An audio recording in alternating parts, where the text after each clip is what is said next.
Okay, so the first thing we're going to do today is talk about the basil that when it comes in. So when you get the basil in and you take any of it out of the box, you want to put the rest of it in a clean third pan. On the bottom of the third pan, you're going to put a damp, wet paper towel.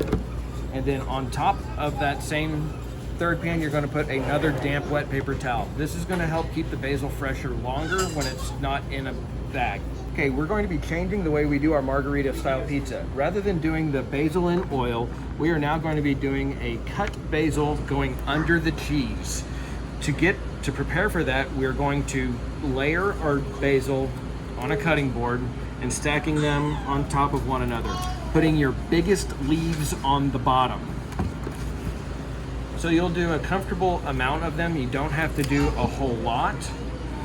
But once you get enough on there, what you're going to do after that is you're going to tightly roll that basil up into a small log, just like that. With a sharp knife, you're going to do very thin slices all the way down the length of this basil. This cut is called a chiffonade cut. Kind of a fancy French term, don't really need to memorize it. The only thing you need to do is memorize cutting it very, very thin. You can go all the way down to the stem at the very end. And when you're done, you'll have long, thin strips of basil like this. Now, to store this on the line for usage when you're during the shift, you're going to, again, put a wet paper towel on the bottom. You're going to take the basil and set it down on top of there. Afterwards, you will put another damp paper towel across the top. This will help keep the basil fresh and cold throughout the entire shift. Now, to make the new margherita pizza, you will take that basil that you just cut.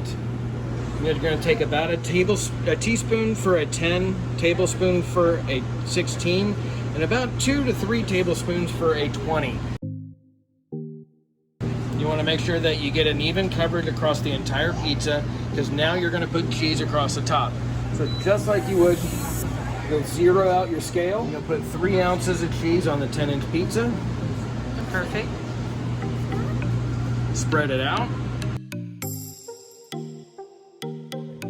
So the next thing you'll do is put the tomatoes on top, just like you would a regular margherita. Tomato.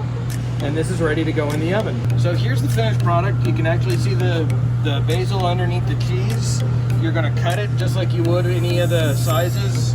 So and then once you're done and the guest gets the pizza, that's exactly what the new margherita will look like.